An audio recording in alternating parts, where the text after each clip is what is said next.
Ladies and gentlemen, please take your seats. The show is about to begin.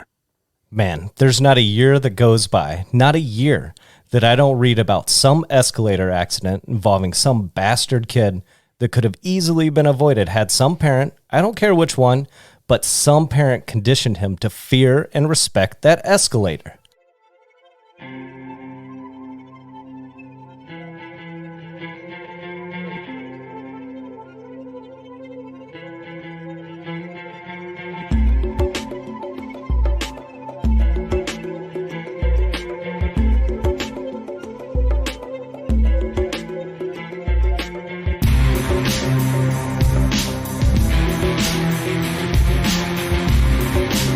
Welcome back. You are listening to Three Guys in a Flick. This is where we review the good, the bad, and the absurd.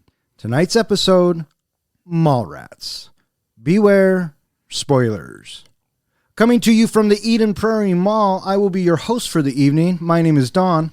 And to my right, we have suitor number one. This is John. Hey. And to my left, we have suitor number two. Can you please refer to me as the second suitor? Oh, okay. To my left, we have the second suitor. This is Ken. Thank you. And joining us tonight for the very first time, our true believer listener, suitor number three. This is Zach. Who's your favorite new kid?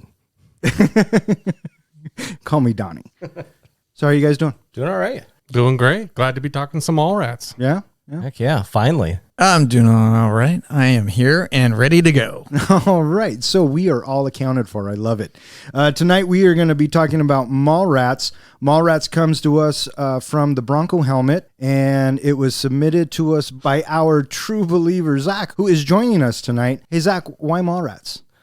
It's my favorite movie since I saw it when I was 10 years old. It was the boobs, wasn't it? It was. I mean, that was a huge part of it.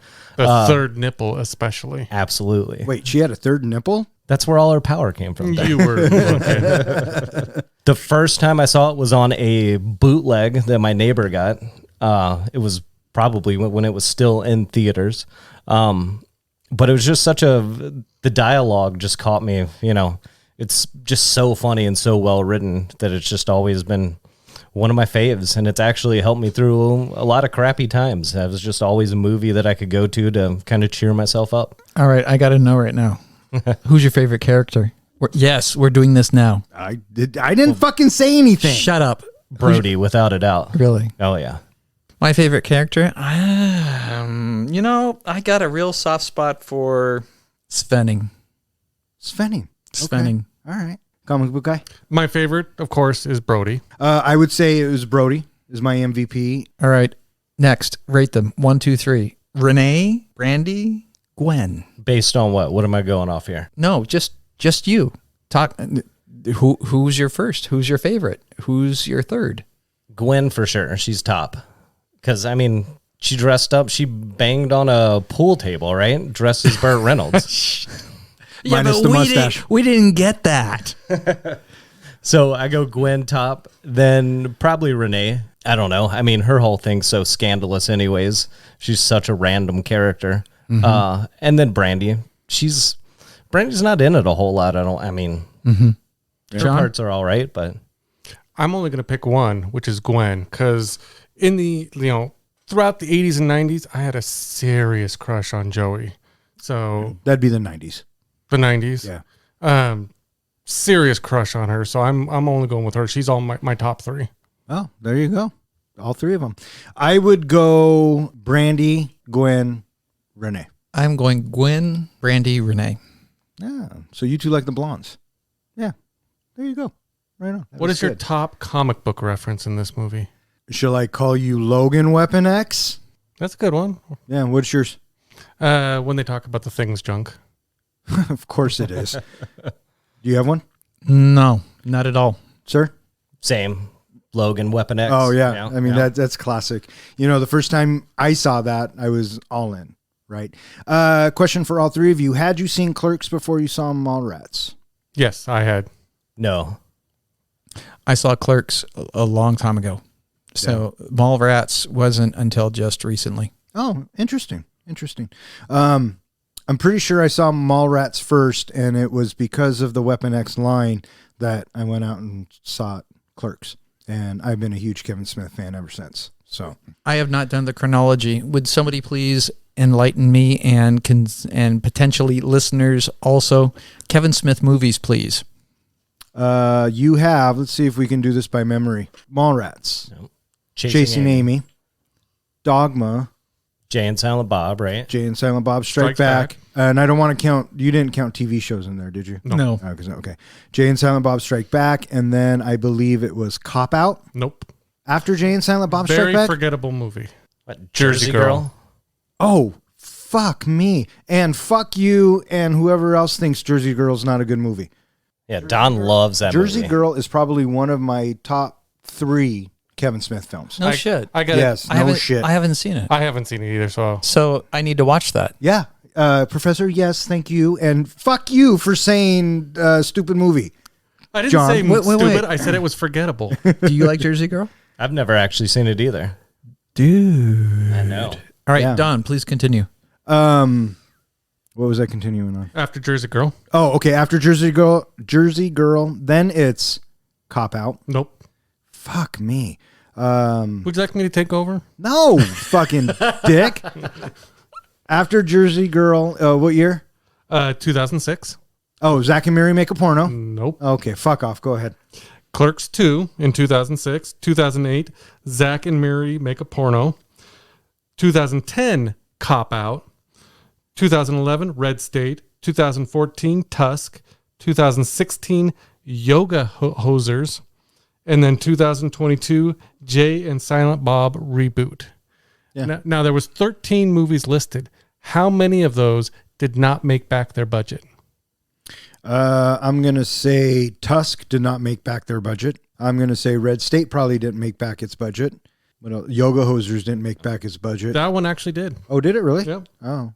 It was made for $5 million, and it made. Oh no, you're right. You're absolutely right. It was made for $5 million, and it only made $39,000. Great. So Sorry. let me go ahead and mark this now that I have to cut it because I was right in the first place. So what am I at? 3? You're at 3. There's one or 2 more. 2 more. Did Cop Out not make its money back? No, it was made for $30 million, and it made $56 million. Okay, that's what I thought. I enjoyed. Did you see Cop Out? Yeah. Oh, yeah. Did you see Cop Out, Professor? No, sir. Oh, Bruce Willis, Tracy Morgan, fucking classic. Well, one of these should be obvious. That's Kevin Yeah, I Smith? think- Yeah, Really? right, yeah. And you know what? And fuck, this is going to take us 8 hours. The bit in Cop Out that really hooked me is there's an Eric B. and Rakim song that plays when Bruce Willis is in pursuit, and I'm like, fucking Kevin Smith. He's great. Go on. One of them should be pretty obvious. I think one of them's Mallrats, right? Mallrats did not make back its budget. There you go. It was made for $6 million. and only brought in $2 million. Yeah. There's one more movie that did not make back its budget. Jay and Silent Bob reboot. That is correct. $10 million, and it only made back 4.7. Really? Yeah, that's too bad. But it was in the middle of a pandemic. And it's such wasn't just it? a fan movie. Yeah. Released on October 20th, 1995, Mallrats was directed by Kevin Smith. The screenplay by Kevin Smith. Music by Ira Newborn. And it stars Shannen Doherty, Jeremy London, Jason Lee, Claire Forlani, Ben Affleck, Priscilla Barnes, Michael Rooker, and a whole bunch of other people. So I guess the obvious question is Kevin Smith as a director. Are you guys fans? Take him or leave him? Is he just another director out there? One thing I love about Kevin Smith is he started as one of us. He started out as a geek, collected comics, had the type of discussions that we all have. And so he understands, the comic book lingo. He understands the comic book world. He understands, our viewpoints, just the love of movies, that's what his movies are filled with. It's just, he's speaking directly to us in a conversation. Oh, yeah. I'm a huge fan. I think that this movie really shows his young days. It feels very much like a first movie. Yeah. It feels very innocent in many ways. And the way that it is shot and the dialogue that it is given, it feels very much like it's his first foray into making a movie. Yeah. And I think that I think Mallrats is one of his strongest written films. And ironically enough, it was actually his first studio film. Clerks was independent. Kevin Smith was a huge independent filmmaker, and he comes out relatively the same time as Quentin Tarantino. And, last week we were talking about Tarantino and his dialogue. And this week we're talking about Kevin Smith and his dialogue. And though both sets of dialogue they come off the tongue easily when they're read, and it really translates on screen, but it's safe to say that they are two separate styles of dialogue, right? And what I love about Kevin Smith is it is really down to earth, and it's just what people would talk about, right? And you bring up a great point with the geek in Clerks, the whole Death Star conversation. I mean, who comes up with that, right? I mean, it was just great. I think he's a brilliant writer. One of the things that Kevin Smith had to say about this movie, especially since it didn't do well, was in Hollywood, you fail upwards. And I really like that quote in that he admits he was starting out. This was his first big movie, and he learned a lot from him. And he went on to make a lot of successful movies. I guess during the Spirit Awards around that time, he actually came out and apologized for the movie. And people were reporting that if you called his answering machine, it actually said on the answering machine, "Sorry, we can't come to the phone right now. We're too busy licking our wounds." One of the things that you got to appreciate again about Kevin Smith, we're just going to be singing his praises, I think, throughout this whole thing, is that to make Clerks, he sold his comic book collection and sold everything he had to make that movie. That movie did so well, he was able to buy back his comic book collection. That's what we see in Brody's basement room. Yeah. So let's talk about this cast a little bit. I think that Jason Lee is, easily the funniest and best part of this movie. The dialogue he is given and the manner in which he executes it. Mm-hmm. It's so funny. So many memorable lines. You know what I mean? And so now I think that because of Mallrats, Jason Lee gets the career he has. You know what I mean? And then you have Michael Rooker, like we were talking about. Solid. Always solid. Mm-hmm. Did you hear why his head was shaved? Originally for the movie, he thought it would be a good idea to dye his hair gray, but apparently it looked horrible. So right before showing up on set, he shaved his head completely bald. That's why it's so white up there. Oh, that's funny. Couldn't imagine him with hair. Did you ever see Cliffhanger with Sylvester Stallone? That's where I go to first. Well, now I go to Guardians, right? He's Yondu, and he will forever be Yondu. I know, nerd. Yeah. But yeah, he's fucking great in Cliffhanger. What about Days of Thunder? I'm not a huge Days of Thunder fan, but I haven't seen it in years, but that's another movie I think of. Hey, that's Michael Rooker all over the place. Yeah. What do you think of Jeremy London in this movie? I get him and his brother confused. I think his brother is in Dazed and Confused, and I think he's better of the actors. Absolutely. He's fine, and he's a good sidekick to Brody. But yeah, I could probably take or leave his performance. Was it meant to be Brody be the sidekick, but just Jeremy couldn't deliver?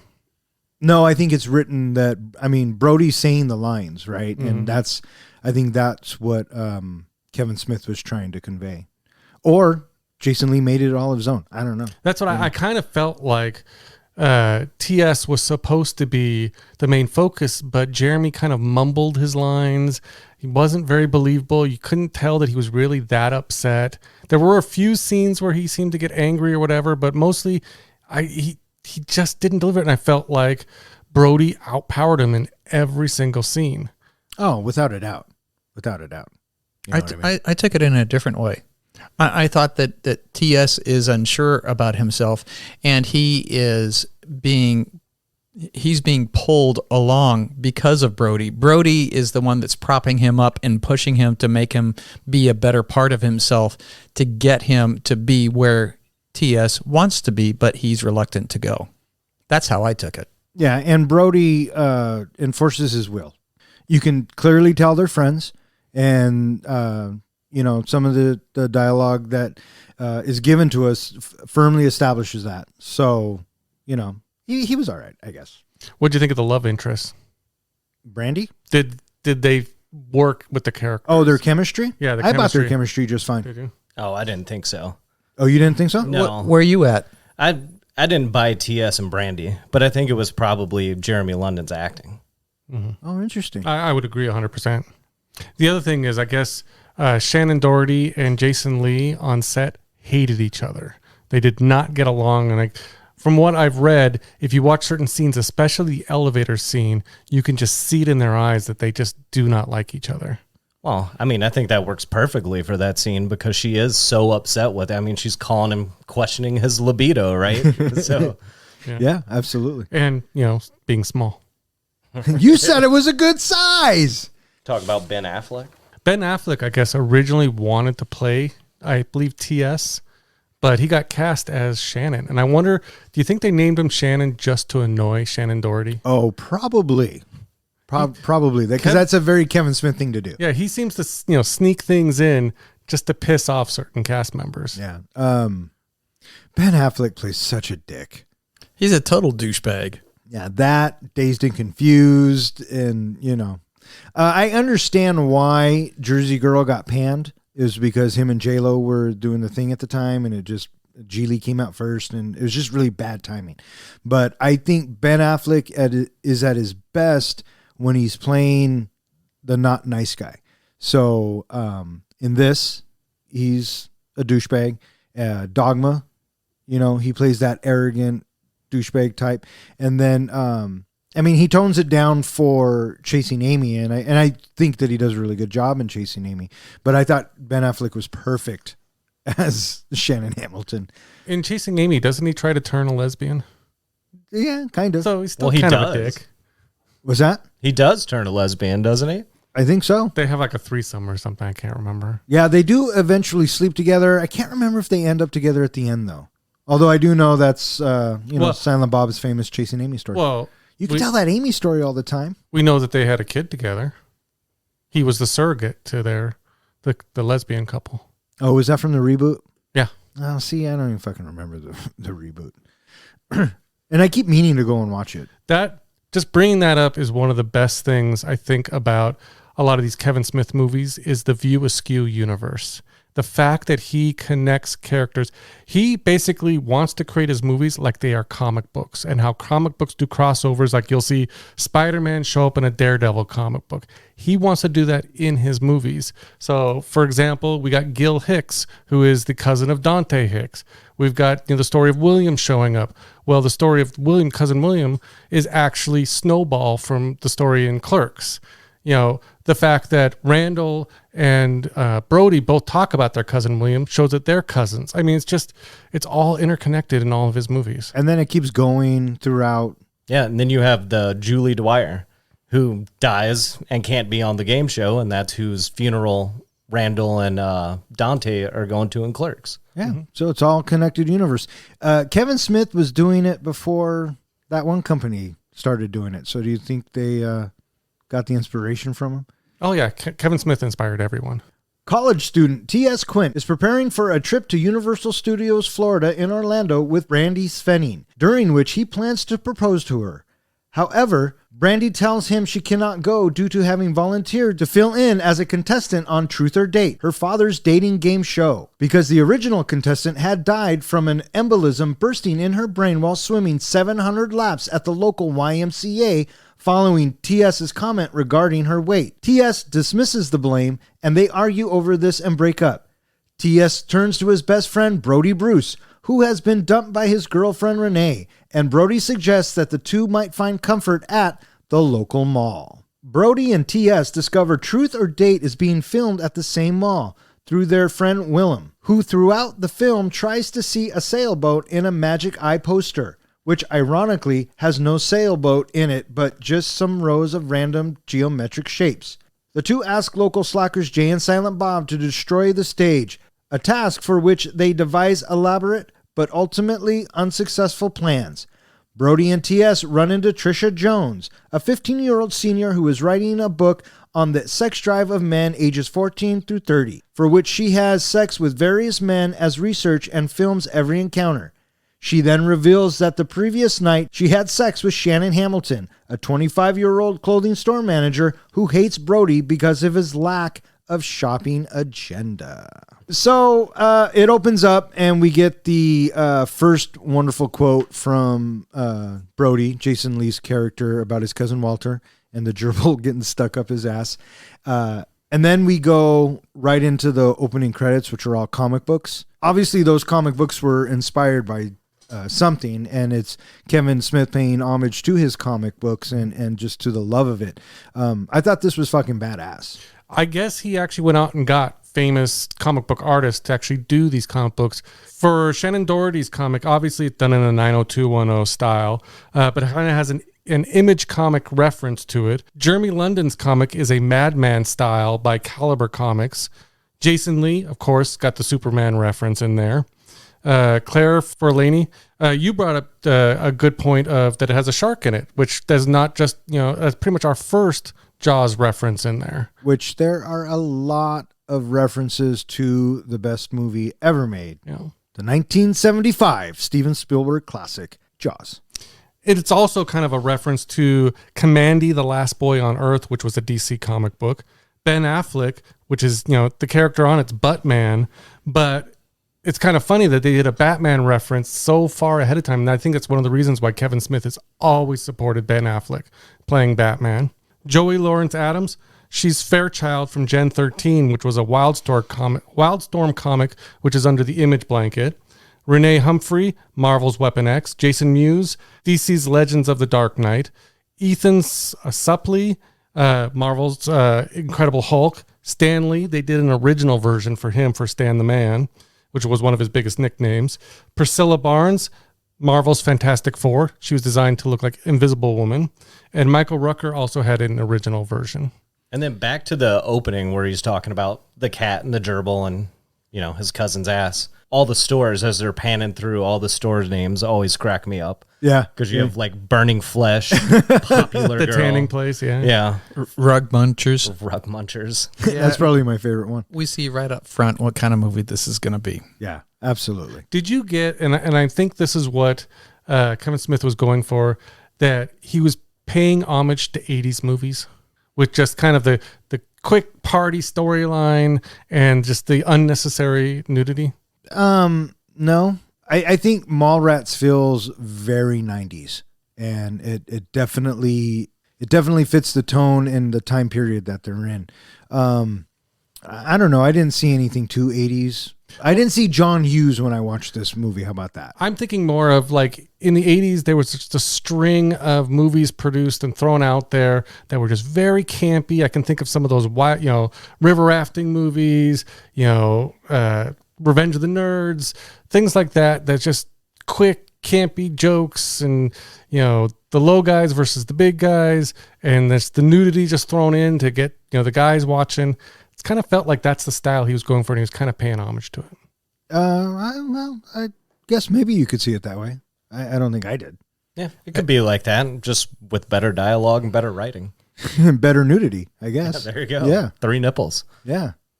We are now introduced to T.S. Quint, another reference. What does T.S. stand for? The shark. The shark. That's the only thing I could think of, too. Yeah, the shark. Quint. All right, so this is where we get introduced to T.S. Quint and Brandy. They're about to go on their trip, but they can't. What do you guys think of this? It's funny. I just rewatched it again last night. I almost didn't feel like they really broke up. I felt like they just had an argument. I felt the same way. It felt more like an argument than a breakup. And also, I thought he was being a complete dick. Yeah, there's that. But, he had plans. He was really excited. And it all comes out of disappointment. You can't tell me that you guys have never been that disappointed where you just turn into an asshole. You know what I mean? And that's, I think, if Jeremy London does anything good in this, is he plays disappointed really well. You know what I mean? Mm-hmm. And then we're asked to believe that these two have been a couple for a while. They are in college. They're college students, right? Yeah. Mm-hmm. Yeah. And then this is also where we get to introduced to Brandy's dad, played by Michael Rooker. And this is where we get our meat of the story, right? They're going to break up. Brandy has to be a contestant on her dad's TV show because TS made a comment to the gal who was supposed to. And that's just such a Kevin Smith thing, right? Of any reason why you can't be on a TV show is because you were afraid you're going to look too fat, swim 700 laps, and get an aneurysm. So Now, one of the things that I've read is that there's an extended version. I believe, Zach, you have seen the extended version. Do you recommend it? I have. I've seen it once, and I think it's referred to as the director's cut, but Kevin Smith calls it the cut that should have never existed, and absolutely do not recommend. Yeah. I guess in that cut, there's a scene that happens before this at a governor's ball where TS accidentally shoots the governor, costing Svenning some big pay raise and some, his future career and all of that. And so that's why the dad really hates TS. And they just bring it up later on, something about a governor's ball. Oh, yeah. Yeah. I've been meaning to get that copy from you because even though he says not to watch it, as a Kevin Smith fan, you got to watch it. Sure. You know what I mean? Yeah, so they break up and TS goes to Brody's house, or is on his way to Brody's house, but we cut to Brody. I like the bit when Renee is knocking on his head and he just snaps awake and he's all, for fuck's sakes, knock it off. It sounds like a coconut that she's knocking on. Oh, it's so good. So good. What'd you guys think of these two? I totally buy these two. Yeah? Yeah. Oh, for sure. Yeah. And I bought that he deserved to get dumped. He was a complete dick. Yeah? I mean, if you think about it, he sits there and he has a Sega game paused all night long, but he has to start playing it and can't pause it again while she's basically trying to talk to him. Hey, in his mind, his reasoning is completely justified, which is what? Yeah. Hey, Hartford, the Well, they beat Vancouver once, maybe twice in a lifetime? Yeah. Breakfast schmeckfast. I love that. You can immediately see that this relationship is on the rocks. Jason Lee, or Brody's character, is kind of oblivious to it, really, because he's kind of wrapped up in his own world, and that's who this character is. His name is Brody Bruce. This is another reference to the greatest movie, Brody being Chief Brody, and Bruce being the name of the mechanical shark. What's funny is they cut to Jason Lee's room, and he has all of the comic posters, right? And back in 95, probably not the coolest of things. You know what I mean? And it's ironic that now, today, you can't watch a movie without seeing some sort of a comic somewhere. You know what I mean? So, I mean, times change. Here's one of my violations of this movie is that, and it's something I'll nitpick, any comic book collector would not put posters on his wall over the top of other posters. They wanted to keep them all pristine and be able to see all of them. And it looked like some set designer came in and just slapped posters up on his wall, taped over other posters. I never once put that together. I get that. I've always admired his room. I thought it looked so cool. Back seeing it for the first time, it just seems so 90s. With the Tremors poster and the Comedy Central neon light. Yeah, I loved that as a kid. He also had a poster of Legend. Did you see that? Yeah, Legend. So Renee and Brody break up. We now cut back to TS, who is on his way to Brody's house, and this is where the two, we get to see them interacting, and now we can tell what kind of friendship they have. And just the whole dialogue between them. I really enjoy this scene. I think one of my favorite bits in this scene is when Brody says, hey, I tried to teach you how to treat comic books, but you wanted to go play Little League. I always thought that was good. I feel like at some point in our life, especially maybe this circle, we all had friends either like Brody or like TS. So I have to ask you, in your friendship, were you more Brody or were you more TS? I was more TS. Were you more Ken? TS all the way. Probably TS. I think I was more Brody from my old work history. The fact that I worked so many years in a comic book shop, Toys R Us, and just still have a huge collection. And as you guys know, I can't stop collecting. And now I don't even let people take things out of the boxes. They all have to stay in the boxes. See, this coming from the guy who's wearing a Moobies jersey. So no fucking shit, you were fucking Brody. And it's funny, the jersey that I'm wearing, my Moobies jersey, I will only wear it for special occasions like this show. Did you have it when the four of us saw Kevin Smith? I think so. I think I was wearing it, wasn't I? I also, for our loyal listeners, I have the heads of Kevin Smith and Jason Mewes on our table here. And before you guys start calling the police or the FBI, what he means are hockey masks that are painted like Jay and Silent Bob. Dude, you can't tell people that we have people's heads on our table. Yeah, they're actually signed by them, and I got them because I am a loyal member of the Kevin Smith fan club. Ah, nice. So TS goes and commiserates with Brody at his house. This whole interaction, this is probably one of my favorite scenes. You know, just the way they interact and just the dialogue that they have, I think is brilliant. And I love the fact that Brody's solution to everything, to all their problems, is staring at them right in the face. Going to the mall. And Go to the fucking mall. Yeah. They got new cookies. New cookies at the food stand.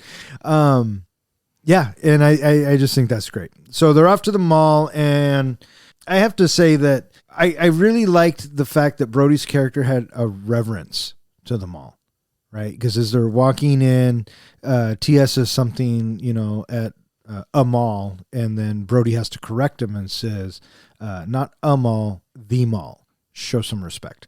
And then later on, they have conversations about what is and isn't in the food court. And I just think it's great that Brody's character has that type of relationship with them all. I just think it's funny. Is this where they have the conversation about Superman and Lois? Not yet. What's the very first thing that happens when they get into the mall?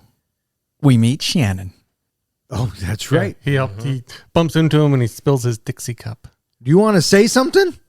Yeah, about a million things, but I can't express myself monosyllabically enough for you to understand them. That's such good writing. And then it all ends with a fuck you. And then so they go walking through the mall, and this is where Brody's giving TS advice on his love life. And what does he say? Something about always looking forward. And then he gets hit with this big piece of truss.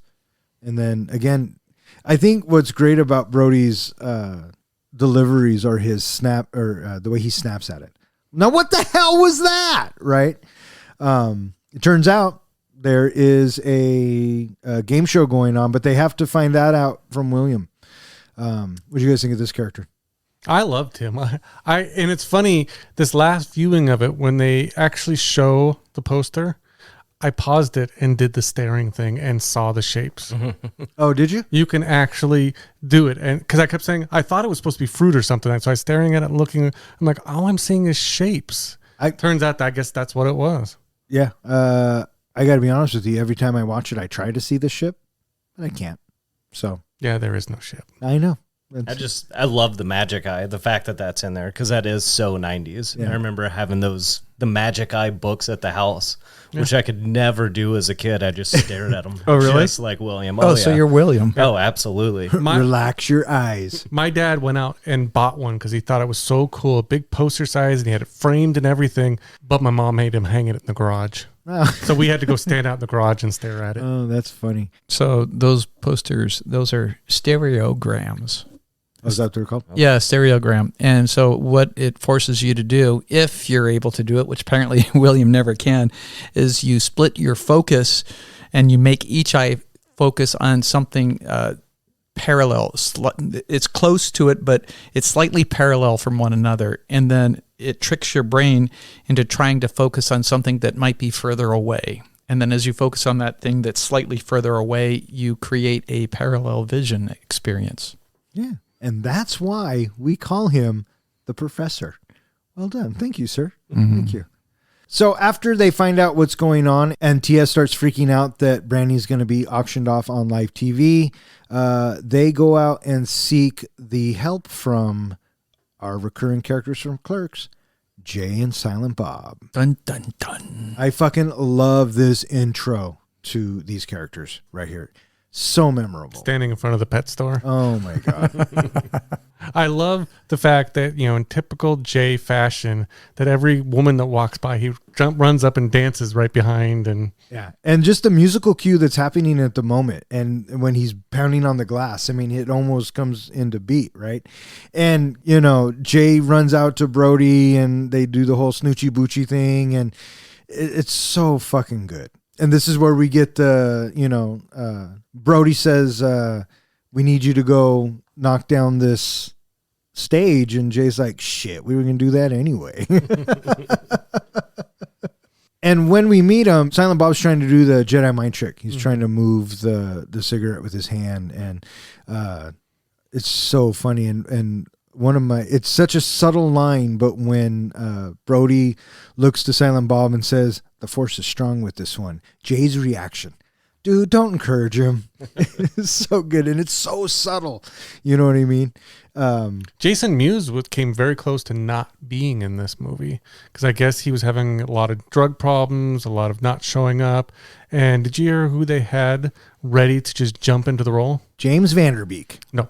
Seth Green. Seth Green. They had him on call to come in and fill that role. So does Seth Green become Jay for the rest of the View Askew universe, you think? That would be my guess, unless... Potentially.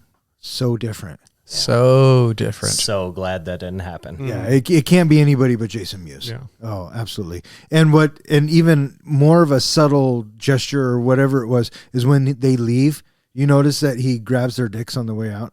Jay does. TS.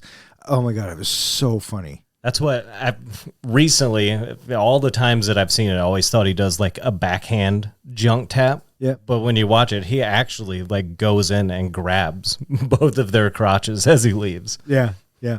And so throughout this movie, we're going to get introduced to more and more characters, and TS and Brody are kind of our navigation through it. So we go from William to Jay and Silent Bob, and now we're introduced to Trisha, and we get her backstory. Kevin Smith introduces us to some very interesting characters. Well, the funniest thing about it is I think the first time I saw this movie, just went for the ride, laughed the whole way through.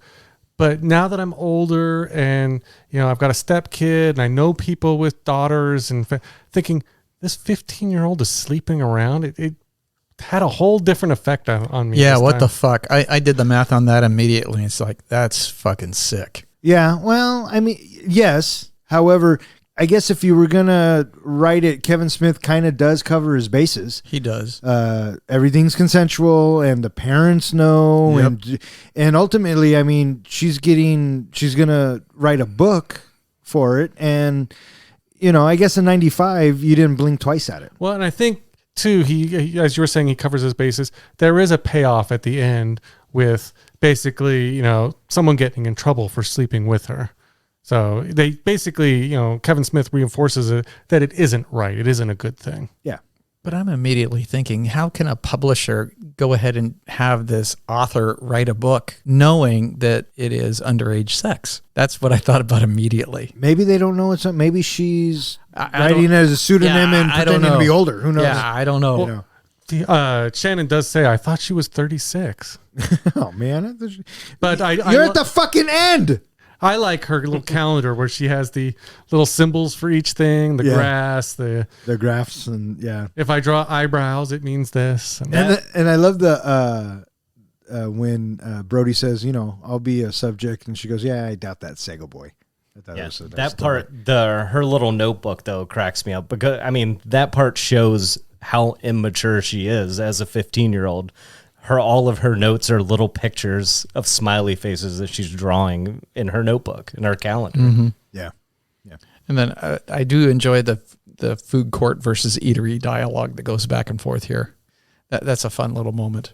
So Jay and Silent Bob have the blueprints, which is- they stole from some foolish carpenter. I love that bit of dialogue. Did you notice it looked like an Acme Coyote kind Oh, of yeah. Yeah. blueprint? And the whole thing felt like all their attempts felt very Looney Tunes. Oh, I know. And it didn't take me out of it, and I thought it was just fucking hilarious. You know what I mean? So, I felt differently. I felt like that the setup of and the execution of it, I thought it felt way too long, way too contrived. It felt clunky, but I just chalked that up to this is an early Kevin Smith experience, and he's just going, with what he's doing the best he can. Sure. So they try and sabotage the stage. They are going to attack LaFleur, the most feared security guard in the business. And he has a sock full of quarters. And as soon as the little kid comes and he looks over and he goes to backhand him, you know what's going to happen. I mean, Kevin Smith doesn't try to hide it. The one thing, every time I see the actor who plays LaFleur, do you not think the Running Man? Yes. Who was he in The Running Man? He was the security guard that protected the host. Oh, Richard Dawson's character. He wasn't one of the fucking gladiators? No, he was the guy who says at the end, I got to go score me some steroids. Was that your Russian accent? He's more Swedish. Was that your Swedish accent? Yeah, kind of. Yeah, don't ever do that shit That's how again. he does it. Don't ever do that shit again. And then since we're talking about LaFleur's, he's referenced to Butch Cassidy and the Sundance Kid, right? Mm-hmm. Yeah. That's who the most feared lawman, right? That's Right. after him wearing the same exact hat. I was going to say, the hat, I think, was the big reference. Fuck, I didn't know that. And Jay says, I hear he's even got 2 kills, which would be a reference to, I guess, Butch and Sundance. Oh, nice. Have you ever seen Butch Cassidy and Sundance Kid? I have, yeah. So I don't think I have. That's Newman and Redford, right? Yep. Yeah. Is that the raindrops keep falling on my head? Yep. When he's riding his bike? Yep. Maybe I have seen it. Can we go? But it's been a minute. Can we talk about the Man of Steel conversation? Yeah, let's fucking fire it up. Why not? Have you ever read the essay? I think it was a 1971 essay called Man of Steel, Woman of Kleenex. No. That is what that whole conversation is based off. And it's a really interesting read. It's all the reasons why Superman could basically never have sex with a mortal woman, especially could not get her pregnant. Because basically Lois would die in all these horrible, just inconceivable ways. Yeah, well. Interesting. It's actually a very interesting read. It's published from like a scientific viewpoint of all the reasons why it just would not work. Or I would have to immediately just start by saying, duh. He's a fucking alien. No, I mean, come on. But here's his Kryptonian makeup wouldn't allow for it. But it's a no-brainer. Here's the thing that kind of bothers me a little bit. And I think it could be because of this essay that DC has rewritten Superman's origin. One of the stories is he doesn't get his powers right away. He got his powers when he turned like 13 or 14. So that's one way they kind of wrote it in that Lois could get pregnant. The other one is while the baby is in the womb, he is not getting that direct sunlight. He's not getting the sunlight that charges him up. So the baby would be mortal until it was born. Yeah, I don't care. Because you know what? You can't change Superman's origin. Yeah. I don't give a fuck if DC did it or not. The only reason I bring this up is, from working so many years in a comic book shop, these are the conversations we actually had every single day. I believe things like this. I thought you brought it up because you're a nerd. Well, there's that too, but I didn't want to point out the obvious. No, I accept that. It's more of a geek than a nerd because I'm not that smart. Semantics. So also, Brody sees Renee in a clothing shop, and he goes in to talk to her, and I thought this dialogue was really fucking funny too. He tells her, okay, you want to break up? Fine, we're broken up. But now I want my stuff back. And she's like, what stuff? She starts in 30 seconds, we get their whole relationship. Absolutely. Yeah, Absolutely. That he's left all this stuff. I really like them talking about the visitation rights to the mall. Oh, my God. So let's come up with visitation rights. And then I like the bit where she says, when you asked me to do a striptease to Mighty Mouse, I did it. And then the look he gives the people that are listening to their conversation is classic. Just gives them like the finger guns and the wink. Like, yeah. That and the fact of, was it on prom night when you wanted me to sleep under your bed so your mom didn't see me? Yeah. I did it. And I'm thinking, why did she stay with him this long? Love makes you do crazy things. So that was pretty funny. Well, and you told all my relatives you could see my grandma's nipples through a burial dress. Like, how messed up is that? And now if you think I'm going to take any more of your shit, she's upset. Professor, I agree. That was a great summary. Their entire relationship in that 30 seconds, 100%, which comes back to great writing. All right, so with their first attempt at stage destruction failed, they come up with a second attempt. And this time, Silent Bob is going to swing down and try to pull the pin and thus crashing the stage. Fly, badass, fly. Pull the pin and bickety bam, the whole stage comes crashing down. That's right. And so he goes through it, and this time he misses because it's very comical, just like the first one was. But this time he crashes into the dressing room. Did you notice that the poster he crashed into, who was the woman on the poster? Was that his wife? That was No. Jason Lee's wife. Jason Lee's wife. Oh, really? Yeah, that's what I've read, that that was actually a poster of Jason Lee's wife. And he plows right through her, or right between her legs too. Yeah. I've Good always positioning. That's one of my favorite images. I actually had that as like a screenshot or whatever. Just Silent Bob with his head through the wall, right in that woman's crotch. And he looks up, and Joey Lauren Adams socks him, and he's wearing the Batman helmet, right? And he even flares out his jacket to make it like a cape, right? Yeah. Brody then learns that Renee has begun a relationship with Shannen. Brody confronts Renee to find out more about the relationship, and the two have sex in an elevator. Brody is later abducted and attacked by Shannen, who intends to have sex with Renee in a very uncomfortable place. Like in the back of a Volkswagen? As a result of the incident, Jay and Silent Bob assault the mall's Easter Bunny under the incorrect assumption that he attacked Brody. Brandy's father has Brody and TS arrested on false charges of drug possession at the mall. Jay and Silent Bob are able to rescue Brody and TS, and they hide out at the local flea market, where they meet topless fortune teller Ivana, who gives them both advice on their relationship problems. TS decides to win Brandy back, and the two return to the mall. So after their failed attempt at stage crashing, they come running through the food court, and we see TS and Brody sitting there having their conversation. And this is where we see Renee and Shannen hanging out, and Brody wants to talk to Renee. So what do you guys think of this whole bit? I thought it was kind of funny, the diversion that, TS kind of diverts Shannon's attention. And I like the line about, let me tell you something about the customer. The customer's an asshole. I was struck by how doggone toothpick thin Shannen Doherty's legs looked. Oh, really? Yeah. These two toothpicks go up underneath the skirt. It's like, oh my gosh, she just looks skin and bones. Interesting. So the scene always cracks me up with how Brody's hiding in the mall plant. Right. Such a terrible hiding job, but it's so comical. The first thing that always comes to my mind is that's a big fucking elevator, right? Just the way it's shot. And I guess maybe I just figured this out recently in my recent rewatch, but the elevator doesn't move, right? It stays in that one spot. It doesn't go up or it doesn't go down. It just stays there. It's like Brody hit the pause button or something, right? Is that okay? How does Shannen and TS not hear what's going on in the fucking elevator? Well, that was loud lobby music right outside the elevator. Here's a little piece of trivia for you. Do you know that Shannen Doherty worked in her contract? Whatever outfit she wore in the movie, she got to take home and keep. That's why every scene you see her in, she's wearing a different outfit. Oh, interesting. This is a great scene between Renee and Brody. They finally get to go off on each other, and he's all upset and he's jealous, and she challenges him and she questions his libido.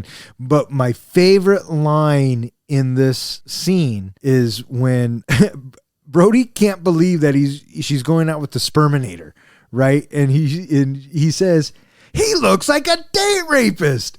And now every time I see Ben Affleck, You see a date rapist. I see a date rapist. Oh, it's the way he delivers it and just the imagery. It's so fucking perfect. I love how after they finish, Brody thinks they're back together and it's all worked out. Too little, too late. What do you mean too little? You said it was a good size. It's so funny. And of course, Brody took it that way. You know what I mean? And then she has to correct him. And this, so the elevator opens up and Renee gets off and Brody grabs TS. And Well, then she had technically already gotten off, but Well, at least Brody had. Brody had. And TS already makes that joke, right? Yeah, yeah. Are you sure you saw her get on? Maybe she was getting off. Yeah. And so they run, and we have this great exchange between TS and Brody in the hallway or wherever they're leaving. You know, are you glowing? And Gwen gets hit in the tit. And then Glenn, I guess she really does kick Jeremy London in the nuts here. That's awesome. Yeah, I think he took one for the team. That was the take that they kept. I kind of like the conversation that TS and Gwen have afterwards where she's trying on all those different panties. I don't know why, but it was endearing learning more about Gwen that made her more likable to me as more than just a surface character. It's throughout the movie that you can tell that they all hung out with each other and they all had gone to high school together, and that TS and Gwen had history, and you know, even though it didn't work out for those two, they were still friends. And the bit that you're talking about, Professor, is they bring up that Gwen says something. Remember that costume party? And TS is like, yeah, the one where you bang Rick Darris on a pool table. And then the whole Smokey and the Bandit bit comes up there. I thought that was pretty fucking funny. Again, just clever writing. But you're right. We get to see in little pieces throughout this movie everyone's relationship and how they kind of form together. You know, I can totally picture Willem in high school, Brody and TS, Gwen, Brandy, you know, and Renee. Really. I can totally picture how they were in high school. I love TS's and Gwen's kind of interaction when TS makes some comment about, remember when we slept with each other on the ski trip, and she's like, that was you? Yeah, that's so funny. There's just so many of these funny little quips that, you know, if you're not paying close attention, they just pass right by so quick. Yeah. Yeah, because what we get out of this, we have these characters that we meet pretty much today at the mall, because 9/10 of the movie is at the mall. And so us, the viewing audiences, we meet these people today at the mall, but we realize that all of these characters have a shared history together. And that is a testament to Kevin Smith's writing and what he's thinking about when he's going through and writing these scripts. Of all the characters in this movie, is it Shannen Doherty the only one that doesn't show up in later movies? I don't remember her showing up at any future movie. Was she in the reboot? I don't remember her. I don't think so.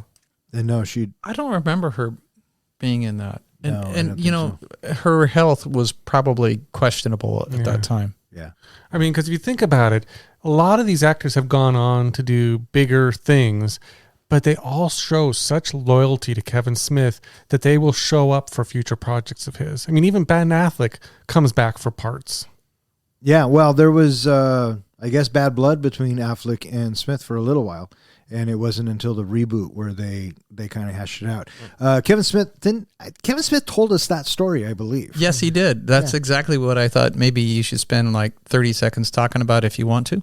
I forget what the fallout was. So, yeah, there was some sort of a fallout, and Kevin Smith is wanting to do the reboot, and he really, really wants to have Ben back in the movie.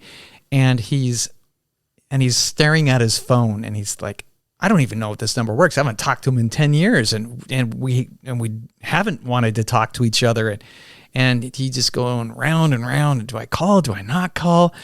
So finally, I'm going to do it. And he calls. Hello, Ben? Yeah. Kevin? And they knew each other because they were still in their phones with each other. They both still had the same phone numbers, and then they just started to talk.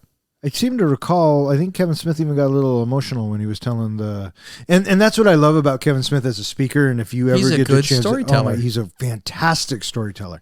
But he wears his heart on his sleeve. And I just dig that about the guy. But yeah, they all show loyalty to him. And we could go on and on and on about that, because the bit in Jay and Silent Bob Strike Back when Matt Damon and Ben Affleck are having a conversation. First you do the art film, then you do the one for money, and then you do the one because your friend says you owe them. And then they look at the camera, right? I mean, it's so good. So Brody's standing there, and Shannen pulls him into the back alley of the mall or whatever and just kind of starts pounding on him. And Ben Affleck does such a great job of being a douchebag right here. And totally. You know, and what's Brody going to do? I mean, he's not going to be stronger than Shannon Hamilton, right? I don't think he's going to be able to fight his way out of this. And we get that running gag where he talks about, I'm going to take her, and I like to screw my women in an uncomfortable place. What? like in the back of a Volkswagen. So after Brody gets beat up, he's sitting there, and I like his line where he looks at them and says, "Am I still glowing?" And then Jay and Silent Bob need to know what happened, and he tells them it's the Easter Bunny, and Yeah, he tells them that he told the Easter Bunny that the Medlow Park Easter Bunny was more convincing. right. Which the movie was filmed at Eden Prairie and Medlow Park, two different malls. One, I think, Eden Park was in Michigan or something, and then I believe Medlow Park was in California. Do you notice that when they go to beat up the Easter Bunny, do you hear what the Easter Bunny tells them as they're cutting in line? Come on, guys! Can't you guys just get in line or wait your turn? Or like they're customers. This is for Brody. Well, I love that how they're beating, and then the kids start beating on them. Yeah. I noticed last night, Silent Bob has the Easter Bunny's ear in his mouth. He's all. "Arr." So as their day goes on at the mall, they're standing there, and Brody gets himself some chocolate-covered pretzels, and Mr. Svenning's assistant, Rowdy Roddy, comes up and tells TS that he wants to talk to him. And so Brody and TS start having a dialogue about it. And this is where Brody has the wonderful idea of stink palming. Always some sort of a Kevin Smith that he has to put into each one of his movies. Some outrageous moment that people go back and forth on. The thing that is the best part of this chocolate-covered pretzels stink palming thing is that the fans never forget. Do you know that at the Guardians of the Galaxy premiere, Michael Rooker was there and fans were bringing him chocolate pretzels? Oh, yeah. That's amazing. I don't doubt that at all. Have you ever wanted to stink palm anybody? I think the question is, have I ever? Have you ever palmed? stink palmed anybody? You know, I'm not going to answer that only because, well, I'm just not going to answer that. Well, my hand doesn't smell very good. Well, you shouldn't have shook my hand. That whole part cracks me up just because Brody didn't have to stick his hand in his ass, right? No, like he he didn't. could have just described it to TS, yet he decided to. He is digging. Yes, absolutely. I mean, he decided he needed to show him exactly how to do the stink bomb. In the mall. Right. So Brody's standing there with a stinky palm, and then he gets this bright idea. He smells his hand, and he takes off, and he joins TS. What do you guys think of this exchange? It was fun. I have to say, when Brody is talking to Jared Svenning and rubbing his hand all over his hand and the ring and the pretzels, every time I watch that, it gets me a little grossed out. Yeah, for sure. I mean, I think it's absolutely supposed to, because why would he lick his fingers after somebody's sweaty hands have been rubbed all over it? The whole scene is uncomfortable. Yeah, I like the whole ring thing when he's with the ring and. Was it cum laude? Yeah. Magnum cum laude in 1969. Brody says, I too hope to cum laude one day, preferably in a 69. That's fucking the dialogue. And so he offers Svenning a chocolate-covered pretzel. He eats it. And I think this is what, if there's anything that it kind of annoyed me with this movie, it's Jeremy London's reactions to Svenning eating the chocolate-covered pretzels. They're just way over the top. And how does Svenning not see it, first of all, right? He's making faces. But, I mean, I nitpick. What am I going to do? And it's at this point where Svenning has set a trap for our two young heroes. And he plants he has LaFours arrest him, plants weed on him, and they start getting kicked out of the mall. And did you notice what Svenning does as Brody's getting arrested? Snatches the chocolate-covered pretzels right out of his hand. Yeah. And then, so they're getting dragged out of the mall, and then they see Renee at a Foot Locker, and they say, go grab Jay and Silent Bob. This is where I think one of the best lines in the movie kind of snuck in. Another one of those quick quips is that Kevin Smith told William, what was his name? Do you remember the name? Ethan Suplee. Ethan Suplee, to sneak in this line where Shannen Doherty runs up to him and says something about them being in trouble. Or no, does she run up and she say, a boat? No, Jay and Silent Bob are fucking with Willem, and Renee runs up and says, Brody, arrested, go help. And then Jay and Silent Bob take off. And then Renee looks and goes, oh, a sailboat. And did you Ethan catch what he Suplee says? says, Brenda. she's all dick. Yeah. Is that a real reaction? Basically, Kevin Smith told him to say that, and she didn't know it was coming. And so, yeah, she was genuinely calling him a dick for saying that. That's funny. Yeah, that's amazing. There's so many memorable lines of this film. You know what I mean? And when Jay saves, when he knocks out LaFleur's, I love the whole son of Jarrell kneel before Zod, you know, and then he ends it with a snoochie boochies. It's classic. And then Silent Bob comes up and does the Vulcan neck pinch, and TS and Brody have to flee. So they're outrunning him, and again, Kevin Smith, being the big nerd that he is, pays homage to Batman, and actually it's the 89 Batman specifically. That's the same utility belt. Yeah. And then the line when Jay says, where do you get these wonderful toys? Yep. That's the Jack Nicholson line. So I also like good. that he pulls out the inflatable doll first. And did you see Jay's look when he said, like, oh, I'm going to visit that later? Plus the vibrating finger, right? Right. I mean, that's just all these Jay and Silent Bob scenes are all so cartoony. Like we talked about it. I mean, they're just straight up Looney Tunes when it's the two of them getting into their antics. And that's what they're meant to be. And I think anywhere else it doesn't work. Kevin Smith does such a good job with just integrating them so smoothly into these stories. Go back and watch Chasing Amy or Dogma or any of those. You know, they are Looney Tunes, and when you see them, they're Looney Tunes, and it leaves you thinking, fuck, what are they going to do next? And I can't wait to see it. Well, here's a question for you, since we're kind of on that subject. Out of all the Kevin Smith movies, what's your favorite Jay and Silent Bob, like, introduction or whatever into that movie, like their characters in that movie? We'll come back to that. Okay. Don't let us forget. We'll come back to that. So Brody and TS have to leave, and so they go to the dirt mall, the flea market. I love this whole bit. I mean, Brody walks around like he's a fucking celebrity. Well, the best part about it, and again, it just harkens me back to, I think, either how I was or how I am, in that he's commenting to one of the vendors, these need to have backing boards. Yeah. I just love the fact that they escape one mall to go to another mall. Right? Like it is what Brody does. He does love the smell of commerce in the morning, right? Like that's his first thought is, let's go to the dirt mall. Right, because he knows no one will be looking for them there. You know what I mean? So it's good. And this is where we get introduced to Ivana, the topless mind reader. And where do we know her from? Is it Three's Company? She was the one that replaced Chrissy on Three's Company. Who played Chrissy? Suzanne Summers. Blank on her. I'm the fucking best. I was going to see if he was going to pull it out or not. Yeah. I didn't let him. But were you a Oh, shit. were you a Suzanne Summers fan or Priscilla Barnes fan in Three's Company? Suzanne Summers.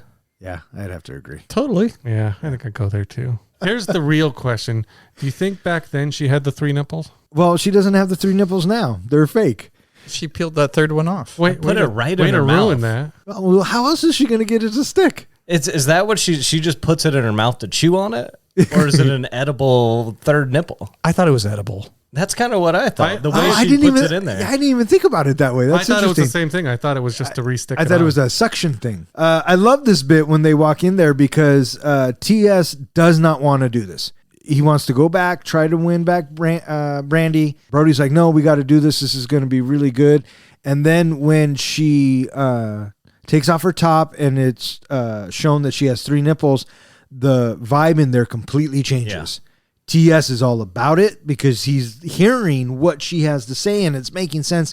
And Brody is absolutely disgusted. It is the funniest fucking switch of the two characters. It's okay. You can look. Well, she gives him the opportunity to check her for other extra body parts at the end there. Yeah, I thought that was funny. I like when she goes, yeah, it's the 3rd nipple. And TS goes, oh, you have a 3rd nipple? I didn't even notice. Yeah. And then Brody's reaction. Yeah, he loses. He's like, what are you talking about? It's clear as day. Yeah. So Miss Ivana gives them some great advice. TS is all about it. And so now we head back to the mall. Before the show begins, Brody meets famed Marvel legend Stan Lee, who gives him advice on romance. This was revealed immediately after to be a request by TS, who somehow knows Stan Lee. After this, Brody requests that his friend Trisha Jones retrieve footage of her having sex with Shannen. Meanwhile, TS also persuades Jay to get 2 of the game show contestants stoned, which allows him and Brody to replace them on Truth or Date. During the show, Brandy recognizes the voices of Brody and TS, and an on-air argument between them ensues. Brody ultimately gets the 2 to stop arguing, explaining that TS has been pining for Brandy all day. Then TS proposes to Brandy, and she accepts. As the police arrive to arrest TS and Brody after the show is over, Silent Bob plays a sex tape of Shannen and Trisha, resulting in Shannon's arrest for statutory rape. Brody and Renee renew their relationship as a result. The conclusion reveals that TS marries Brandy at Universal Studios while on a Jaws attraction. Trisha's book is a bestseller. Shannen is imprisoned. William eventually does see the sailboat. Brody becomes the host of The Tonight Show with Renee as his band leader, and Jay and Silent Bob get an orangutan named Suzanne. But that is a different story. Roll credits. So TS and Brody make it back to the mall, and like you had said, Professor, TS has hatched a plan. He tells Brody to meet him at the stage before showtime, and in the meantime, Brody walks off and he runs into Stan Lee. Why was Stan Lee at the mall? He just happened to be at the comic book shop signing autographs. Which Brody finds out earlier in the movie, right? And then has the altercation with Steve Dave and Fanboy. And who is Fanboy? Walt Flanagan. They also say Walt Flanagan. When Jay and Bob are fleeing LaFour's and they run into Brody and TS in the food court, Jay makes the comment, man, he's faster than Walt Flanagan's dog. That's who right. is Kevin Smith's buddy from growing up and has been in, I think, almost all the movies. That's awesome. And I like that scene too, because Brody is so pissed. It's his mall. And how does he not know that Stan Lee is there? Well, Walt Flanagan, isn't he one of the guys who's the comic book guys Yeah. on him, that show? Him and Steve Dave. Steve Yeah. Dave is I can't think of his actual name, but the guy with the long gray hair. Doesn't he have 2 first names as well? That's why they call him Steve Dave? Possibly. It's Brian something, actually, thinking about it. I think you're right. Brian something or other. But that whole thing, he's saved by that altercation comes to an end because the security guards are pulling him away, but they get pulled away because There's a kid stuck in the escalator. That rant in the escalator bit is probably my favorite piece of dialogue. Okay, it's probably my top 3 favorite pieces of dialogue.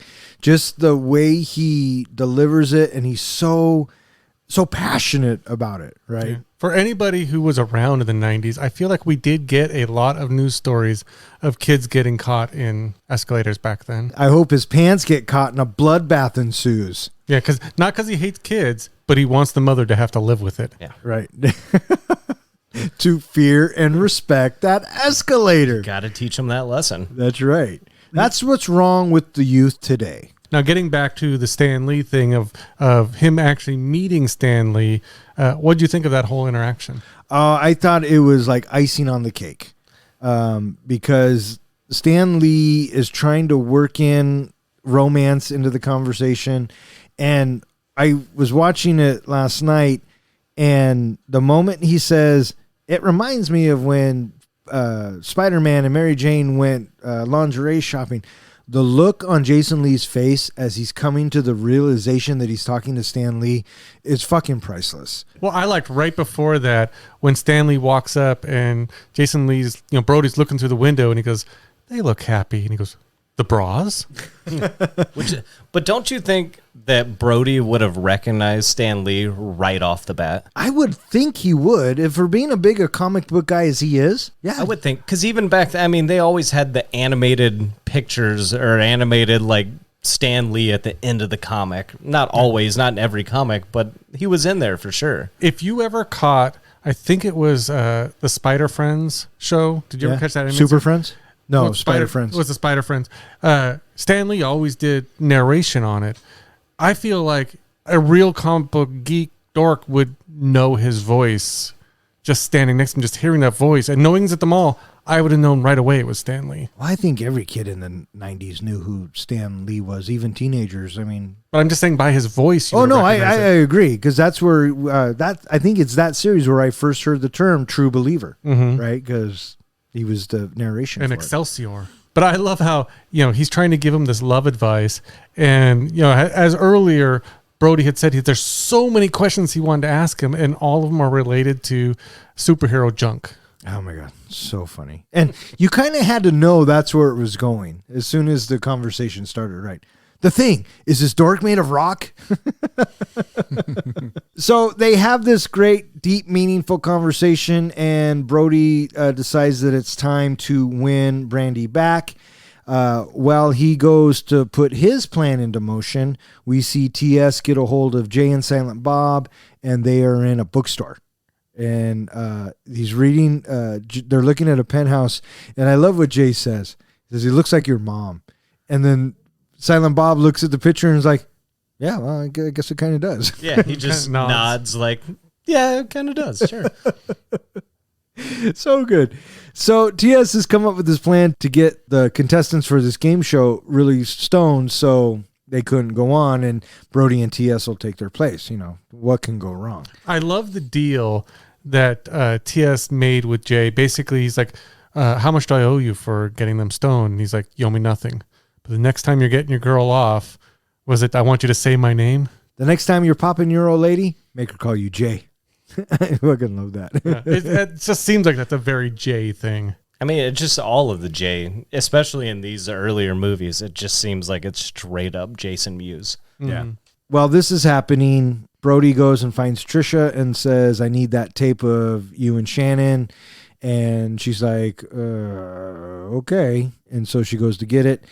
And then in the meantime, Silent Bob is hooking up a VCR. Well, I think he's screwing with the VCR up there or something. Do you notice that when he pulls out his multi-tool and he's hanging upside down, he does absolutely nothing? He like touches the front of it with the tool. Tap. And then after he's done messing with the VCR, he like makes his face and looks up to the trusses there and acts like he's tightening something there. Yep. So TS and Brody end up backstage, and they get two of the contestants are passed out, and this is where we meet the third contestant, and this is Gil Hicks, who is cousins to Dante Hicks. Yeah, which we mentioned earlier. But Gil, recognizes him. He goes, hey, aren't you the guys that Svenning had arrested? They call in his assistant. I love the whole bit. These two got stoned and knocked him out, or whatever it was at the when they say it. And then the quality acting of the security guard, who kind of rolls her eyes and just says, whatever. Totally, right? I like the two guys that are stoned that are surrounded by food. Yeah. Like the bags of munchies.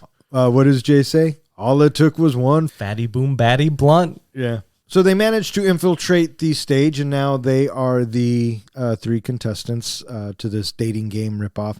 And Mr. Svenning is really on edge because the network guys are there. He's trying to make a really good impression, but for some reason has gotten violently ill. Do they call it Giardia? Diphtheria. Oh, diphtheria. Yeah. Because he was eating ass pretzels, apparently, which was a nice little touch. So Brandy comes out and they introduce, the game show. It goes on. I guess I've always had this question, and it's a dumb question because, the answer is because that's how they wrote it. But how does she not recognize their voices? I don't know. I thought the same thing. Well, especially Brody's voice. It wasn't even the voices. Right off the bat, the answer, especially that TS gives, is very confrontational. And so I think and very pointed, like at her relationship, you think she would have called it out as TS? Maybe. Or even when Brody says, can you call me the second suitor? You know what I mean? That's a very Brody thing to say. My first thought is that she had figured it out, that she knew early on that it was them, but she was trying not to screw up her dad's show. Yeah, I would go with that. I mean, like you said, TS's first thing was she asked what type of car he would be? Yeah. Or something along those lines. He's like the type you wouldn't dump your boyfriend in. Yeah, I mean, if that's not a clue right away. But I think my favorite bit of this entire thing is the Gil Hicks answers, right? For sure. What does he say about the kiss? That he's a jackhammer. He comes in hard, and when he's done, you won't be the same. And then Brody's responses to all of this, right? Well, after that one, he turns to him and is like, I've seen you kiss or something along those lines. He's like, who'd you see me kiss? Some guy backstage. That's right. That was so fun. No, I didn't kiss a guy backstage. Why, are you homophobic? No, I love gay people. So you are gay. He just kept stirring her mouth. And what does he say? You sound like Rush Limbaugh. I don't like Rush Limbaugh. Why, you don't like fat people now? Right. So Brandy eventually figures out the ruse, and I love the question that she asks Brody. If you were a superhero, what superhero would you be? And Brody immediately goes into Brody mode, and, That was a great question. yeah, what does one base his answer on? Which is how John would do that, right? Yeah. And then, I'll say, and then she says, well, how's the collection, Brody? and he goes, oh, it's fine. Wait, comics? And then their dirty laundry gets aired, and TS tells the story. Here we are. We're going to get ready. And then Brandy tells her side. And you know what? Brody can't take it anymore. So he lays it all out for him. And I like the bit where he says, well, the audience would agree with me on that, wouldn't they? And then they all cheer. And TS had planned to ask Brandy to marry him ever since the beginning of the film, How was he going to propose? when Jaws popped out of the water. That's the most romantic thing I've ever heard. Well, it's too bad he wasn't trying to marry you. TS does ask Brandy to marry him. She says yes. The show turns out to be a big hit, but not because Mr. Svenning made this hit. I mean, even the producer guys were like, this is a piece of shit show. What was funny was Brody. And TS and Brandy get back together, and now it's Brody's turn to make his declaration to Renee. Shannon Hamilton's had enough. He's going to go whoop his ass, right? What did you guys think of the bit when Ben Affleck comes and he's going to kick Brody's ass, and then the tape comes on, and then the whole bit about when he gets handcuffed? He goes, whoa, you can't strike a prisoner in handcuffs. You're right. Oh, come on, just once. Okay, just one. Okay.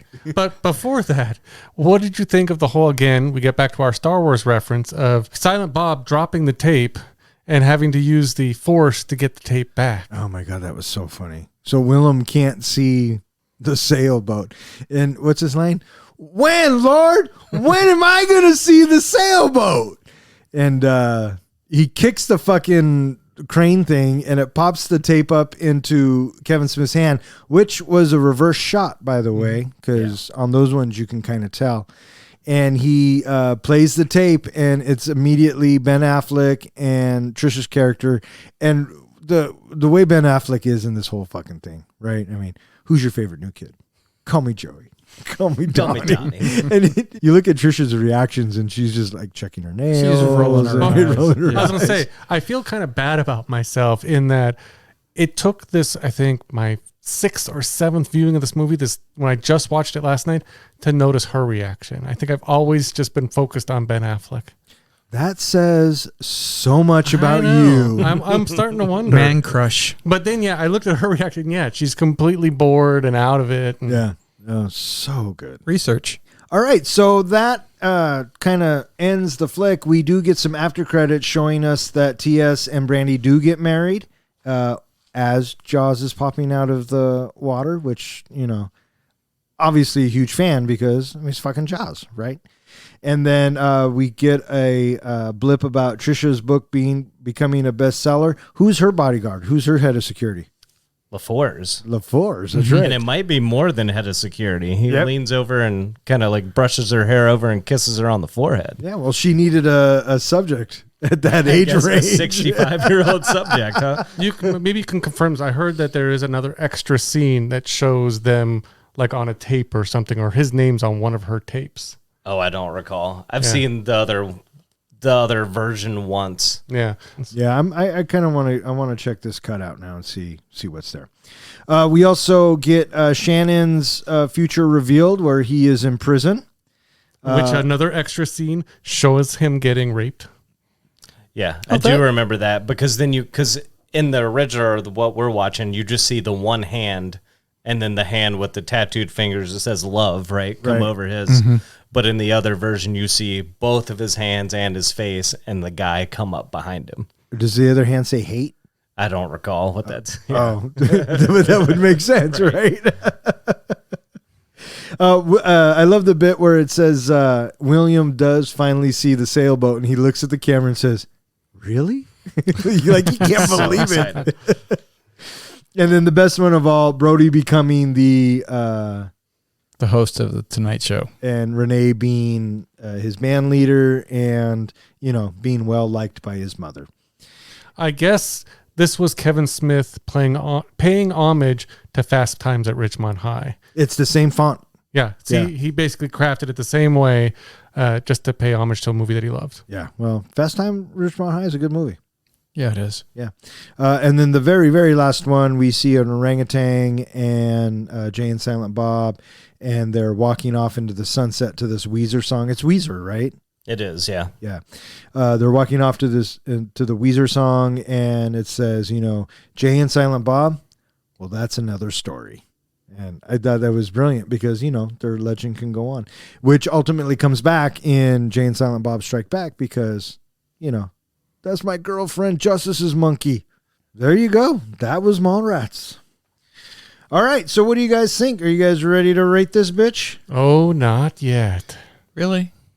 Really. And now it's time for John's Precious Moment. So, as I do in all of our other podcasts, I like to compare every movie to Lord of the Rings because, well, everything compares to Lord of the Rings. This does feel a little sacrilegious as Kevin Smith tends to be a bigger Star Wars fan than he is Lord of the Rings. But in 2017, Kevin did say Lord of the Rings is way better than Clerks and way more imaginative and an entertaining film. But it does contain a lot more walking. Looking at Lord of the Rings and looking at Mallrats, first thing I would have to say is Middle-earth. Obviously, that's the mall. Mordor, that is the stage where the game show took place. Mount Doom is the game show. When it came to picking my Frodo, I was torn between TS and Brody, but I actually went with TS because, in my opinion, he originally was supposed to be the main focus of the story, and he was the one who originally started on the journey. Throughout the movie, Brody was the one that was kind of helping him along the way and trying to help him patch up his relationship. So to me, Brody was more of a Sam character. He was the sidekick throughout most of the movie. You can argue which one was the sidekick, which one was the main hero, but I felt like in the end, after Sam helped TS accomplish his goal, he went off and got his Rosie Cotton. When it comes to Merry and Pippin, obviously Jay and Silent Bob, the slapkick side characters who were getting into trouble as much as they were trying to help the characters. Gandalf, well, that's Stan Lee. He is the wizard, of course. He represents wisdom and guidance throughout the movie. Gollum, that was Shannen, of course. His precious is getting the butt stuff, which is kept out of the reach by Sam and Frodo. In the end, he falls off the edge of Mount Doom and is taken to jail. Saruman the White, well, Jared Svenning is the easy answer. He causes the issues for our main hero, but he answers to a higher power, the network. Now, when it comes to the precious itself, I felt like in this movie it was represented by self-focus or the ego of our main characters. They were so self-absorbed in the beginning that it blocked them from having a healthy, loving relationship with their girlfriends. It wasn't until both of them seemed to cast off their ego and see things from their girlfriend's side, viewpoints, that they were able to get back with them. So for me, the game show, they went to Mount Doom, they cast off their egos, got their girlfriends back, end of story. Is that the end of your Lord of the Rings thing? That is the end of my Lord of the Rings review. Does anybody have anything to say to that? I'm actually on board with that. I would have said Brody As Frodo? as Frodo. I was very originally I had them both as Frodo, but I wanted to pick him as Sam only because he got the girl second. He's finished his story after TS. So I figured in this case, his was Rosie Cotton. All right, Professor, what do you give it? I am going to give this a B-. Oh, shit. Listen to that. All right, True Believer, what do you give it? I go B, and that's mainly because you said butt stuff. What about you? What are you going to give it? Well, I got to be honest. I wasn't listening for like the first half of it. But as soon as you said butt stuff, you got my attention. So I'm going to go ahead and give that a B- as well. I'm all tingly. You should be. That's probably the best one he's done. Yeah. Right? Yeah. So you had something similar, but you had Brody as... Yeah, I would have said Brody as Frodo there. Yeah. Right on. And that was John's... precious moment. All right, what do you guys think? You guys ready to rate this bitch? I think we can rate this bitch. I'm ready. Hey, Professor, how do we do our ratings? We do our ratings on a scale of 1 to 5 fucks. 5 fucks is a movie that we think is cinematic gold. You are ready to watch that at any time. Walking out of the theater, yeah, I'll see that again. Or somebody says, you want to watch this? Yes, I will definitely watch this. A 1 fuck movie is a movie that you've seen it and you had a desire to see it, but after that, it's done. That was a dumb movie. I don't want to see that ever again. And what is a 0? A 0 fuck movie, that is a movie that you feel like somebody owes you 2 hours of your life back. Fuck you for making me watch that. And in other words, we just don't give a fuck. All right, who wants to go first? Would you like me to go first? Do you want to go first? Well, I figured you just heard from me. You probably want to hear more. Yeah, lay it on me. All right, well, there you go. Okay. He's riding high right now. Yeah, he is. You have 1 minute and 30 seconds. Go. With Mallrats, Kevin Smith attempted to recapture the pure 80s campy film formula with cookie-cutter jokes, slapstick shenanigans, and even throwing in the expected 80s unnecessary nudity. He also was trying to create a comic book theme movie focusing on continuity, where his characters cross over, like Spider-Man and Daredevil in the same comic book. Personally, I enjoyed the ride. The thing that makes Kevin great is that he makes a movie that speaks to the Kevin Smith audience. His second movie was his transition from independent director to the big time. My favorite Kevin Smith movies are the ones that he made based on his own passions in life. He's built a huge following, and it's one reason this movie has achieved cult status. I don't know another director who interacts as much with his fan base as Kevin Smith. And he gets big bonus points for convincing Stan the Man Lee to appear in this movie. Regarding the script, I love the banter and the comic book references. So many quotable lines. And the story is simple to understand. 2 asshole boyfriends both lose their girlfriends on the same day and spend time bitching about it at the mall. But they come up with a plan to get them back, and ultimately, in true 80s fashion, the nerds beat the jocks and they win. It's not rocket science. It doesn't seem like this style would work in the 90s, and technically I guess it didn't. But that didn't stop it from achieving a huge following. In lots of ways, it's appreciated more than it was back then. I worked in a comic book store named Psycho 5 for many years. This seriously influenced my enjoyment and the bias that I have towards this movie. I was surrounded with people just like Brody. In a lot of ways, I was Brody. Hell, my wife still can't park in our garage because my collection of comics and action figures. So this movie speaks my language. If you like a typical Kevin Smith stylized movie that is part of the View Askew universe, you will definitely enjoy this movie. And I would recommend it to you. I would also recommend watching Clerks 1, 2, and Dogma probably before you see Mallrats, just because I feel like those are the better movies. But if you enjoy 80s camp and get the references, this is definitely a good movie for you. So for that reason, I give Mallrats 3.5 fucks. All right, 3.5 fucks from the comic book guy. Who would like to go next? I'll go. Okay. Mallrats. This movie, I stated earlier, and I still feel strongly that this is a young body of work that Kevin Smith has put together. The characters are likable enough in their own loser way. T.S. and Brody, these are characters that have definitely taken advantage of their girlfriends and deserve what they have sown in their characters as we meet them. Shannen, he is a total dickhead that is very, very easy to dislike because there's nothing redeemable about the character as well. Jay and Silent Bob are a delight in the movie. They are very, very happy, good characters that I always enjoy seeing on screen.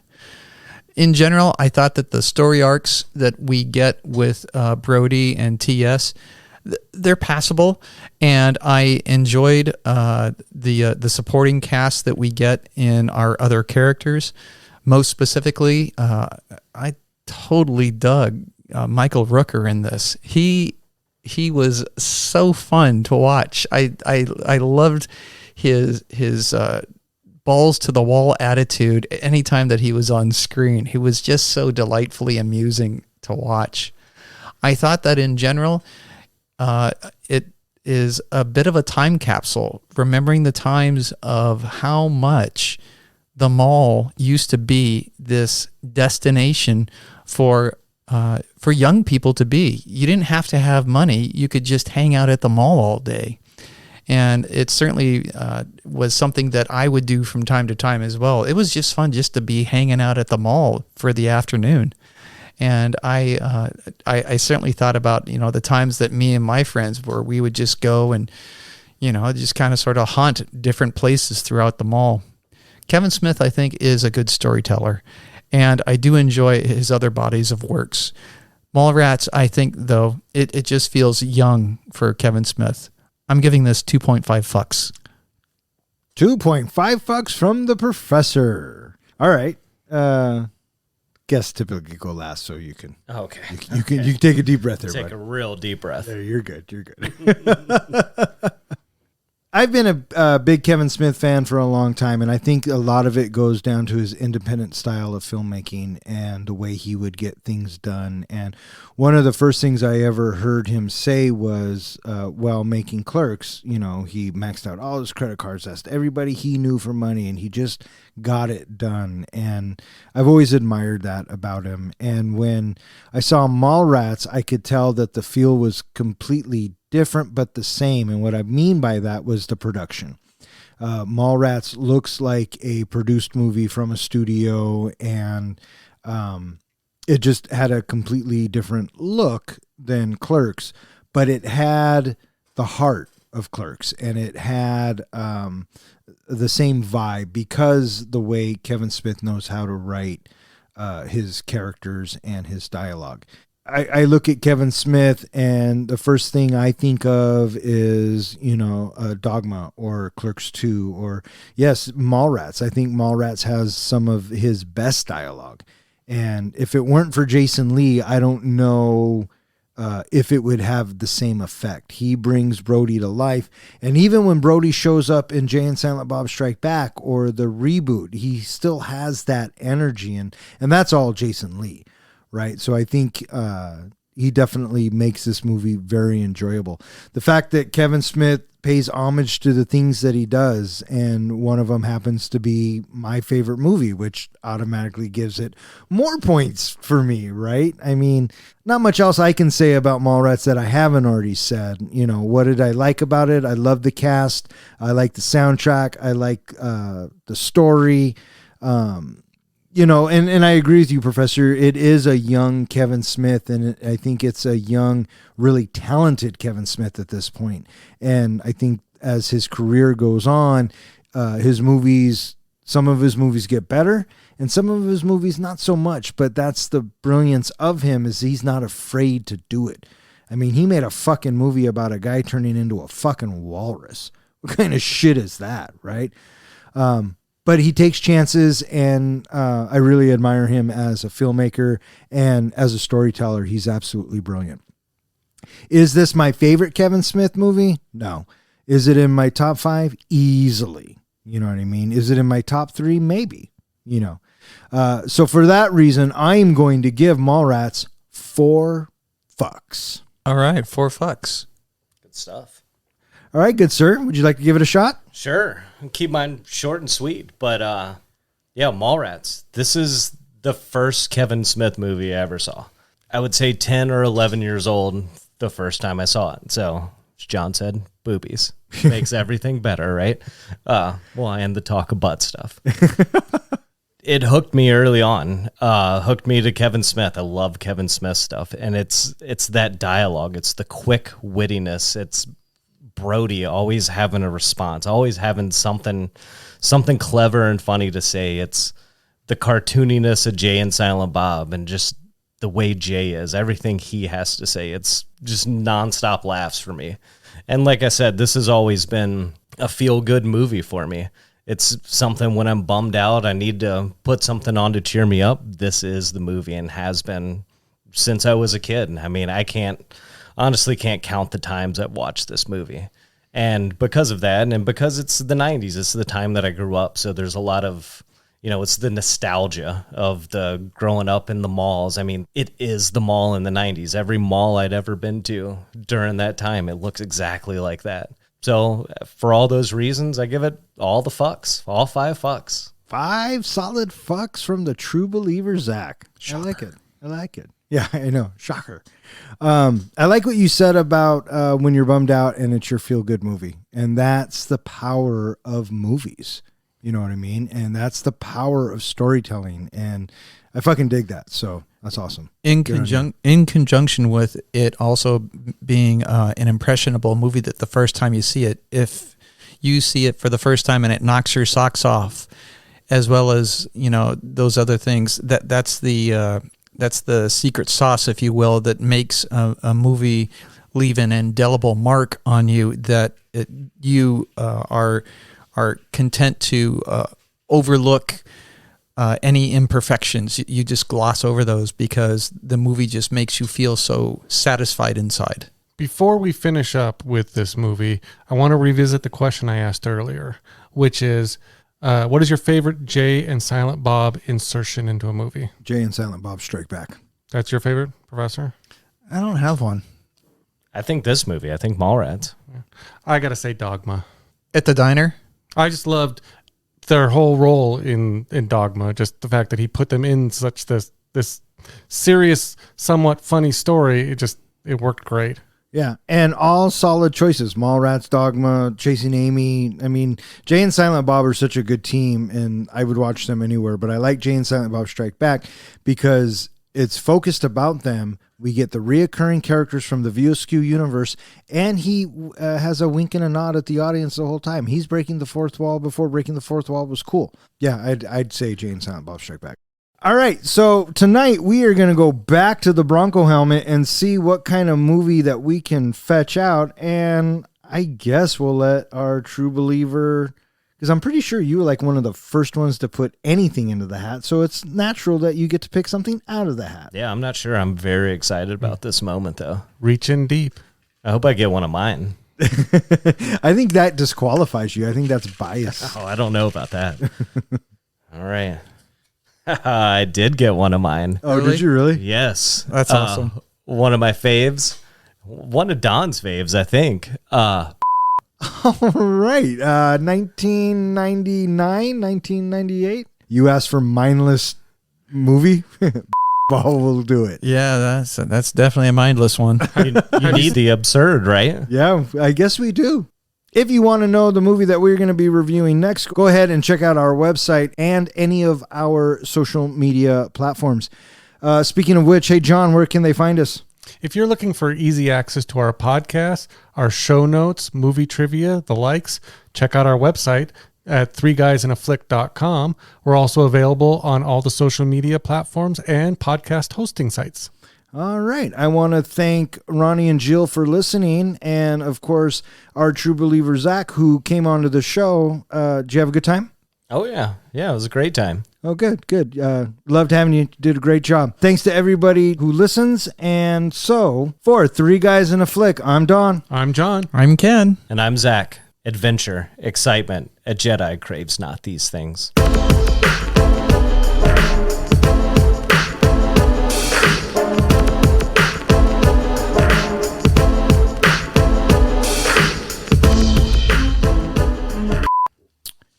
Snoochie Boochies. Snoochie Boochie Boochies. How do you turn this thing around here, guy? All right. Whenever you're ready, go ahead and hold on for a second. Oh, you two bozos work together? Yeah. Oh, yeah. I deal with it all day, bud. All day long. all day. I'm so sorry. I feel your pain. See, that's fucked up because I like to think that I'm a pleasure to be around. What is this in the extended version? TS is dressed up for a play recital. You can probably cut that. Well, yeah, it's not in the fucking movie. I just wanted to say boobies. You don't need a reason, John. You can just say boobies. Oh, that's right. All right. Can I grab my drink real fast? Yeah. The Easter Bunny bit. Just a surface character. I'm going to say it wasn't the fact that she was trying on all those panties. No. Okay. Nice try, dude. Nice try.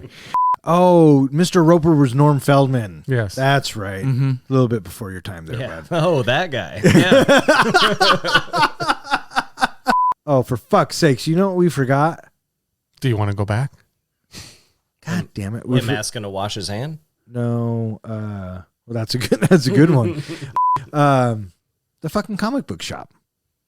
Oh, Steve Dave yeah. and Yeah. the kid getting caught in the escalator. I'll say we Oh, for fuck's sakes, we forgot the escalator. could butt stuff. Well, throwing a boobies. Boobies and butt stuff. Cornerstone of any nutritious breakfast. After this, Brody requires that his friend Trisha retrieve footage of Requests. what? Brody requests. What did I say? Requires. What's the difference? A lot. She doesn't say, I require you to do it. Thanks, fucker. I didn't need. It was a rhetorical question. Okay. I'm with John. Fuck you. Oh, and for the record, nudity is never needless. There's always a need for nudity. And if you think otherwise, you are just fooling yourself. Why?